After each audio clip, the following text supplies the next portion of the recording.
Good day everyone, this is my pkbm mollyfish. The water looks clear because of the filter. Even though we have a filter in our pkbm molly tank, we still need to maintain the tank. In this video, I will show you how I maintain my pkbm mollyfish tank so that we can make sure that the water in our aquarium is safe and free from harmful fish waste and ammonia.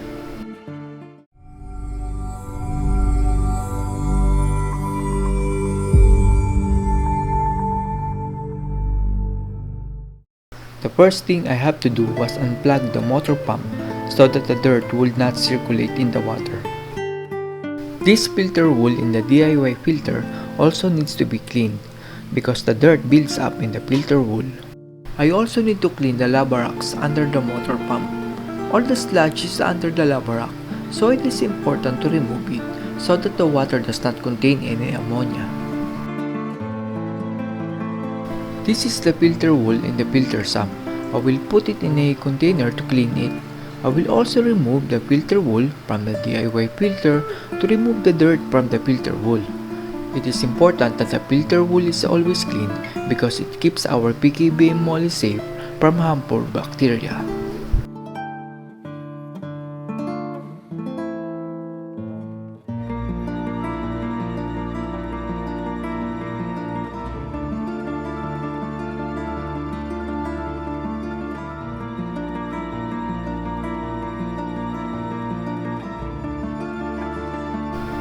To clean the filter wool, you just need to squeeze it until the water becomes clear. It took me 10 minutes for the water to become clear. But the filter wool does not need to be very clean because there are still beneficial bacteria in the filter wool. We just need to remove the sludge because it will clog the filter wool and then the ammonia in the water rises. After 10 minutes of squeezing the filter wool, I can return it to the filter sump. It will take another 1 week before it gets dirty, but I can be sure that the water in the aquarium tank will always be clean for 1 week. Here I will use an ordinary water hose to remove the dirt from the labac. Just fill the hose with water before you put one end inside the aquarium. Then the water will flow through the hose because of the gravity. To clean the labacs, I need to move them so that the dirt or debris accumulated under them comes out. Dirt that is not removed from the bottom of the labac will cause bad odors and cause ammonia. There is a DIY filter under the labac that I made using old underground filters. I will show you in my next video how I did it. This is the importance of having filtration in the aquarium. Can you see the dirt that comes out of the labac? Those are the waste of the fish and the foods that are not consumed. This dirt can cause ammonia spikes and another harmful disease to the pkbm molly. What I'm going to do now is clean the motor pump. To clean the inside of the motor pump, we just need to twist the bottom part. Then you can see the magnet and the propeller part of the motor pump. As you can see, there are lots of sludge building up in the parts of the motor pump. We have to clean it so that it won't affect the performance of the motor pump. The rotation of the propeller becomes slow due to the sludge build-up in the magnets.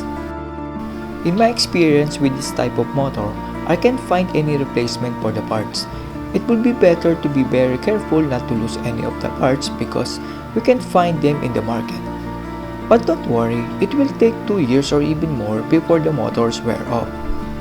This is the hose of the motor pump that also needs to be cleaned. There are lots of buildup of sludge on the inside of this hose. This sludge is the main cause of clogging in the hose. That is the reason why the water pressure of the motor pump becomes weak. All we need to do to clean the hose is to add water inside the hose and pull it on each end. Then position the hose vertically and the water will come out of the hose along with the sludge. I will now add more water to the aquarium as we remove 50% of the water when we clean the labac. This water that I am going to use is 1 week old stock water. We use a stock water to make sure that the water that we are going to add to the aquarium doesn't have chlorine. The chlorine can damage the gills of the pkbm and soon they will die. So it is important to make sure that the water doesn't have any chlorine. There are some anti-chlorine products that you can buy in the pet shop. It can also be used when we don't have enough space to have a stock water in our home. While waiting for the aquarium to be filled, I will put filter wool on the DIY filter I made. I just need to insert filter wool on the side of the DIY filter. You can see the video on how I created the DIY filter on my other YouTube videos. This DIY filter that I created was very important in this aquarium tank because lots of beneficial bacteria live in the filter wool. I will now plug in the motor pump and the air pump so that the water starts to circulate. The water in the aquarium appears cloudy, but as soon as the water circulated, the water in the aquarium becomes clear again. My favorite part of the aquarium is the DIY filter that I made using a Coke bottle. It looks like a volcano erupting because of the bubbles. From what you see now, the water in the aquarium is clear because it already circulated. Almost all the dirt in the aquarium is either trapped in the labac or in the filter wool. This clean water will last 5 to 7 days as long as enough food is given to the pkbm molly. It is better to give the pkbm molly only the right amount of food that they can consume within 2 minutes. All fish food that cannot be consumed will rot, causing water contamination. I hope this video of mine helped you to maintain your molly fish tank. That's all everyone, this is Chuck and you're watching Biker Drone.